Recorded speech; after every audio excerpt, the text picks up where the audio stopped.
जय हिंद friends, welcome to विल जाइस academy, one stop solution for UPSC CSC preparations.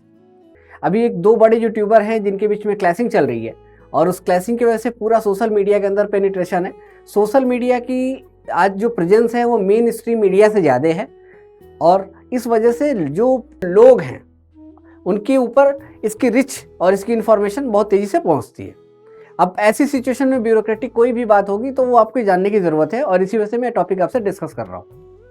दोनों यूट्यूबर्स काफ़ी बड़े मोटिवेशनल स्पीकर हैं। उन दोनों के बीच में कुछ एक बिजनेस मॉडल को लेकर क्लैशिंग है। एक कह रहा है फेक है, एक कह रहा है फ्रॉड है, एंड सो इस तरीके की बातें चल रही है।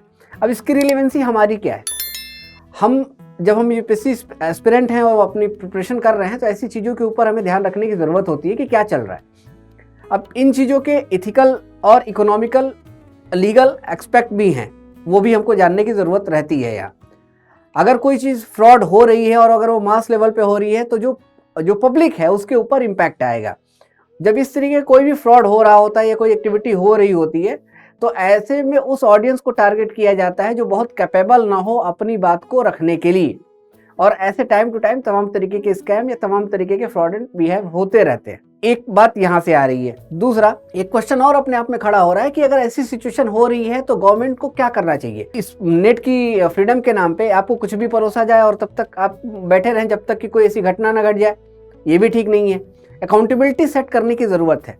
तो कुछ ऐसी बॉडी बनाई जाए जो एक्सपर्टीज के साथ एक्सपर्टीज का पैनल हो, जिसमें मल्टीपल में अलग अलग एरिया के लोग एक्सपर्टीज बैठे हों और वो बैठ के स्क्रूटनी करें अगर ऐसी कोई चीज़ आ रही हो तो, जिससे हम सिचुएशन को के ऊपर प्रोएक्टिवली डील कर पाएँ। जब सिचुएशन घट जाए उससे पहले हम चीज़ों को देख पाएँ।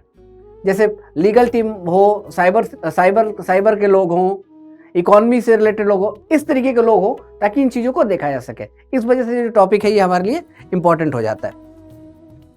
आज न्यूज़पेपर पहला page, turbulent winter sessions in day before schedule, अपने शेड्यूल से पहले ये खत्म हो गया और मेनली 3-4 घटनाएं घटी। Cash for query case Mahua Moitra को डिस्क्वालीफाई कर दिया गया। 146 एमपी का सस्पेंशन होता है और इसके साथ जो बिल आते हैं जिसके अंदर आपके 18 बिल जो है वो पास होते हैं। एक चीज और इसके साथ होती है कि जो सिक्योरिटी ब्रीच होता है लोकसभा के अंदर, ये भी देखने को मिलता है। कई चीजें घटनाएं इस बार हुई, इनके अलग अलग डायमेंशंस हैं। बेसिक इंफॉर्मेशन थी, एक बार इसको जान लेने की जरूरत है। तो ठीक है, आगे बढ़ते हैं इसके साथ। नेक्स्ट सेगमेंट देखते हैं कि लोकसभा ने जो इलेक्शन कमीशन अपॉइंटमेंट के लिए जो बिल पास किया और उसमें वो यही बात कही गई है कि जो सुप्रीम कोर्ट की गाइडलाइन है उसके अकॉर्डिंग की गई है। ये डिबेट है, आगे इस डिबेट को देखेंगे। एक और इंफॉर्मेशन है कि जो मिनिस्टर हैं तमिलनाडु के, फॉर्मर मिनिस्टर रहे हैं, उनके पास आय से अधिक संपत्ति के ऊपर जो केस था वो डिसाइड हो गया है और उनको मद्रास हाई कोर्ट उनको दोषी करार दिया है। अब वो सुप्रीम कोर्ट जाएंगे और प्रिवेंशन ऑफ करप्शन एक्ट के अंदर उनके ऊपर कार्रवाई की गई है। अब इसमें प्रिवेंशन ऑफ करप्शन एक्ट जो है वो आपके लिए इंपॉर्टेंट हो जाता है। चलिए एडिटोरियल के बारे में बात करें। ये एडिटोरियल है ऑल इंडिया जुडिशियल सर्विसेज से रिलेटेड है। ऑलरेडी क्लैशिंग काफ़ी चली, जुडिशरी वर्सेस जो एक्सिक्यूटिव है, लेजिस्लेशन है, इन दोनों के बीच में काफ़ी ज़्यादा गुत्थम गुत्थी चली और इससे रिलेटेड आर्टिकल है। 4-5 पॉइंट है जो बड़े काम के हैं, इसको देख लेते हैं और इससे की ज़्यादा नीड भी नहीं है। ऑल इंडिया जो जुडिशियल सर्विसेज है वो ये कहती है कि जिस तरीके से ऑल इंडिया सर्विसेज बनी हुई हैं वैसे ही जुडिशियल सर्विसेज को भी फॉर्म कर दिया जाए और एक यूनिफॉर्मिटी मेंटेन हो जाएगी। लेकिन चैलेंज यही है कि यूनिफॉर्मिटी हम कैसे स्टेट के अंदर मेंटेन करेंगे। दूसरा, जो सर्विसेज के नेचर है, तो जुडिशरी का जो नेचर है वो केवल नॉलेज बेस्ड नहीं है, वो एक्सपीरियंस बेस्ड भी है। लेकिन जो और भी एग्जाम के जो सर्विसेज के बारे में बात की गई है, इनका जो नेचर है ये नॉलेज बेस के ऊपर रखा जाता है, इसीलिए इसमें बहुत एक्सपीरियंस लोगों की नीड नहीं होती। तीसरा, कि अगर जुडिशरी के ऊपर कोई कंसर्न्स, इट मीन्स कोई अगर मिस्टेक हो जाए तो लाइफ के ऊपर ही क्वेश्चन मार्क खड़ा होता है। यहाँ अगर सर्विसेज में देखा जाए, अदर सर्विसेज में देखा जाए तो एक्सिक्यूटिव में ऐसे चांसेस हैं ये कम है। तो जुडिशियल सर्विसेज की जो अकाउंटेबिलिटी है या जो उनका पेनिट्रेशन है या जो उनके लिंकेज है वो पब्लिक लेवल पे या लोकल लोगों के साथ ज़्यादा हैं और उनकी जजमेंट सीधे उनको इम्पैक्ट डालते हैं। तो वहाँ हम मिनिमम एरर की सिचुएशन को रखेंगे या हम ये चाहेंगे कि कोई एरर ही ना आए। इसी क्लैशिंग के बीच की ये डिबेट है। 5 पॉइंट इन्होंने बताए हुए हैं। शुरू करते हैं क्या करके। ये एरिया है, किस एरिया में इन्होंने बातें की हुई हैं और किसके प्रो और इसके कॉन्स के बारे में यहाँ आपको देखने को मिलेगा। ऑलरेडी मैंने इसे नोट डाउन कर दिया है, आप केवल डाउनलोड कर लीजिएगा और जब आपको रिवाइज करना होगा एक बार आप देख लेंगे, आपको चीज़ें याद हो जाएंगी। पहली बात इन्होंने कही है कि रिप्रेजेंटेशंस को लेके, रिप्रेजेंटेशंस का एरिया। अब रिप्रेजेंटेशंस में इन्होंने वुमेन के बारे में बात की है। एक डेटा है कि 35% ही वुमेन का रिप्रेजेंटेशन है जुडिशरी के, सबऑर्डिनेट जुडिशरी के अंदर इन्होंने ये बात बताई हुई है। दूसरा कि SC ST और OBC का जो पॉपुलेशन के अकॉर्डिंग जो प्रोपोर्शन है इसके रिप्रेजेंटेशन का वो बहुत कम है, तो इसको बढ़ाने की जरूरत है। वल्नरेबल सेक्शन यहाँ पीछे छूट रहा है। इन्होंने प्रो में एक बात कही है कि कुछ एक अफर्मेटिव एक्शंस जरूर हुए हैं। इस अफर्मेटिव एक्शंस के आगे कुछ एक चैलेंज है जो कॉन्स में आएंगे, और वो है कि की बैरियर कहाँ है, क्यों आखिर ये जो रिप्रेजेंटेशन है ये रिप्रेजेंटेशन यहाँ तक नहीं पहुँच पा रहा, तो उसके बैरियर यही है। पहला बैरियर है कि जो एग्जामिनेशन, एंट्रेंस एग्जामिनेशन की जो क्राइटेरियाज हैं वो अपने आप में बहुत चैलेंजेस है। अब आप सोच के देखिए, एक डिप्राइव सेशन से आने वाला आदमी या सोसाइटी का ऐसा आदमी जो सेल्फ डिपेंडेंट नहीं है, वो 7 साल कैसे अपने आप को सर्वाइव करेगा? 7 साल रहेगा तब वो डिस्ट्रिक्ट जज के लिए क्वालिफाई होता है। एक मेजर चैलेंज।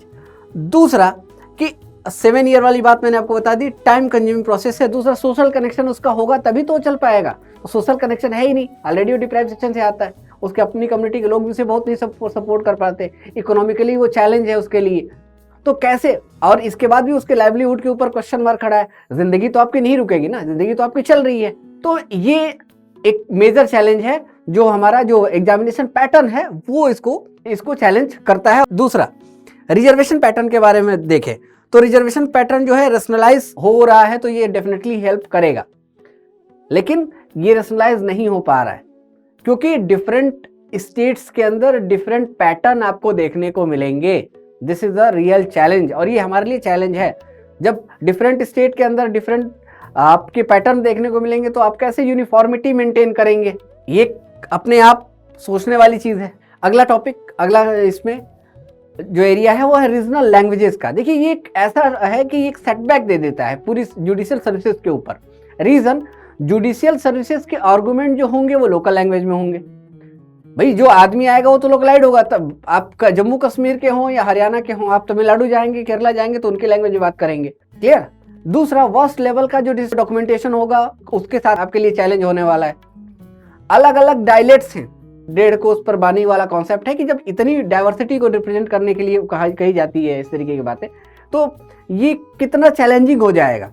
और लोकल लैंग्वेज के डायलेक्ट समझने के लिए आप जब तक आपकी अपब्रिंगिंग उस तरीके की नहीं होगी तब तक आप उसको नहीं कर सकते। अदर सर्विसेज से अगर इसको कंपैरिजन आप करें तो जो अदर सर्विसेज हैं वो डायरेक्टली वो जनता के ऊपर कोई डिसीजन नहीं लेते। दूसरा, इसके साथ कस्टम का भी रिलेशन है, अलग अलग कस्टम्स हैं, अलग अलग कस्टम के अकॉर्डिंग उनकी लाइफ स्टाइल है, वो उससे भी उनकी चीजें जुड़ी हुई हैं।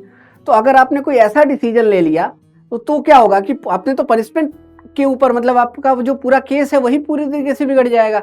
और उसके पीछे रीजन क्या आएगा कि वो जो कम्युनिकेशन गैप है वो तो अपने आप में चैलेंजिंग है। इट मीन्स ये जो ऐसी सर्विसेज है इसमें केवल एक नॉलेज की नहीं जरूरत है, एक्सपीरियंस की भी जरूरत है। तो वो 7 ईयर वाला जो टॉप कॉन्सेप्ट है वो यहाँ आपको दिखेगा कि वो रेशनल दिख रहा है। इसको आप कैसे टैकल करेंगे?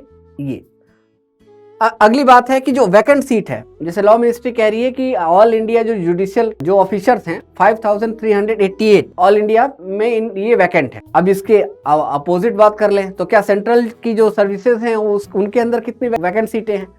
यही रेशियो 20 to 25% का रेशियो है, वही रेशियो यहाँ भी मेंटेन है। इसका सोल्यूशन क्या है कि भाई टाइमली हम अगर एग्जाम कंडक्ट करा लें तो ये बेहतर रहेगा, ना कि हम पूरा का पूरा सर्विस ऑर्डर ही चेंज कर दें। क्लियर? ये फेडरल स्ट्रक्चर का कॉन्सेप्ट यहां से जुड़ता है। तो आर्टिकल 312 के बारे में बात की जाती है। आर्टिकल 3142 कॉन्स्टिट्यूशनल अमेंडमेंट के थ्रू ये पावर देता है कि जुडिशियल सर्विसेज आप बना सकते हैं, ऑल इंडिया जुडिशियल सर्विसेज आप बना सकते हैं, लेकिन उसके साथ स्टेट काउंसिल के 2/3 मेजॉरिटी के स्टेट काउंसिल से आपको 2/3 मेजॉरिटी के साथ इस बात को लेना होगा। दूसरा कि जब फेडरल स्ट्रक्चर के कॉन्सेप्ट में बात करेंगे तो अब देखिए कि जब पॉलिटिकल राइवलरी यहाँ दिख रही है, जहाँ पॉलिटिकल विल एक दूसरे से मैच नहीं कर रहे हैं, पॉलिटिकल आइडियोलॉजी मैच नहीं कर रही है, वहाँ तो काफ़ी टफ हो रहा है पूरे सिस्टम को चलाना। अभी देख लीजिए कितने तरीके के बिल है, अभी सुप्रीम कोर्ट में ये पेंडेंसी जा रही है, governor versus state legislative assembly की डिबेट कंटिन्यू है। वो उस फेडरल स्ट्रक्चर को हम कैसे मैनेज करेंगे, एक सवाल यहाँ भी खड़ा होता है। अगला कि भाई हम यूथ को इसके लिए अट्रैक्ट करें तो हमारे पास ऑप्शन इसमें कौन आएगा? क्या हम जब लॉ पढ़ाते हैं तो हम उसे जज बनाने के थॉट को रखते हैं, जुडिशियल सर्विसेज में लाने के लिए बात करते हैं?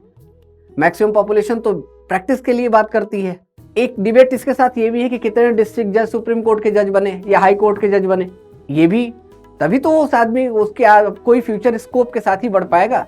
मैक्सिमम जो हाई कोर्ट की अपॉइंटमेंट होती है वो वहीं के जो लॉयर होते हैं बाहर से लोग ले लिए जाते हैं और यही आगे जाके सुप्रीम कोर्ट भी चले जाते हैं। तो वहाँ जो डिस्ट्रिक्ट जज वाला जो आपने जुडिशरी के जो ऑल इंडिया जुडिशियल सर्विसेज बनाया है, इसके थ्रू वो कैसे आगे बढ़ पाएगा? उसका तो फ्यूचर ही डार्क में जा रहा है। ये एक रियल चैलेंज आपको देखने को मिलेगा। तीसरी बात की मान लीजिए कोई 10 साल 15 साल इस सर्विस के अंदर रहा, प्रैक्टिस किया, तो उसकी अपनी एक लिगेसी बन गई, एक एरिया बन गया, एक पॉपुलैरिटी बन गई। वो क्यों छोड़ के अपने स्टेट को छोड़ के दूसरे स्टेट में जाएगा? कई ऐसे डिस्ट्रिक्ट कोर्ट्स हैं जहां बेसिक फैसिलिटीज नहीं है, वुमेन्स के लिए वॉशरूम तक नहीं है, टॉयलेट्स नहीं है, फिर क्यों कोई जाएगा? मनी से रिलेटेड बातें करें तो कोई अट्रैक्टिव सैलरी पैकेज हो तो एक समझ में भी आता है। अगर अच्छा लॉयर है तो वो पूरे ट्रायल कोर्ट के महीने भर का जज की जो सैलरी होती है उसकी एक दिन की कमाई है और वो अपने मन का मालिक है। यहाँ तो सारी चीजें एक रूल ऑफ लॉ के अकॉर्डिंग चलेंगी, एक रूल के अकॉर्डिंग चलेंगी, उसके बियॉन्ड आप नहीं जा सकते।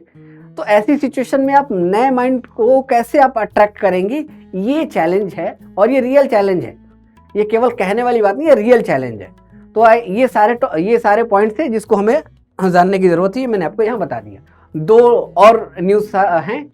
यूनेस्को ने जो बेंगलुरु एयरपोर्ट है इसको प्रिक्स वर्सेलाइस प्राइज दिया हुआ है। अब ये क्या होता है ये बस जान लीजिए। वहाँ एक गार्डन है, उसके इंटीरियर से रिलेटेड ये न्यूज है। 2022 में इसको शुरू किया गया था और उसी को ये अवार्ड मिला हुआ है। ये जो गार्डन है ये बेसिकली लोकल जो कल्चर है उसको प्रमोट करता है, उसके रिफ्लेक्शन देता है, एथनिक कॉन्सेप्ट को प्रमोट करता है, सस्टेनेबिलिटी को बढ़ाने की बात करता है और जो उसका इंटीरियर है वो बहुत शानदार है, एक यूनिक है चूंकि वो रीजनल टच में है चीज़ें। इस वजह से इसको क्रिएटिविटी और रिफ्लेक्शंस को भी ये प्रमोट करता है, इनोवेशंस को प्रमोट करता है, लोकल जो कल्चर है, लोकल थॉट है उसको भी दिखाता है। इसी वजह से इसको ये दिया गया है। प्रीलिम्स के लिए इंपॉर्टेंट है, मेंस के लिए बिल्कुल भी इंपॉर्टेंट नहीं है। नाम कभी पूछ सकता है, चूंकि यूनेस्को से रिलेटेड है इस वजह से ये आपके लिए इंपॉर्टेंट हो जाए। दूसरा आर्टिकल है India skill report find Kerala the most preferred state to work. सबसे ज्यादा प्रीफर्ड कौन सा स्टेट केरला को प्रीफर करने के वर्क के लिए माना जा रहा है। आपको पता है कि केरला ऑलरेडी एजुकेशन में नंबर 1 चल रहा है।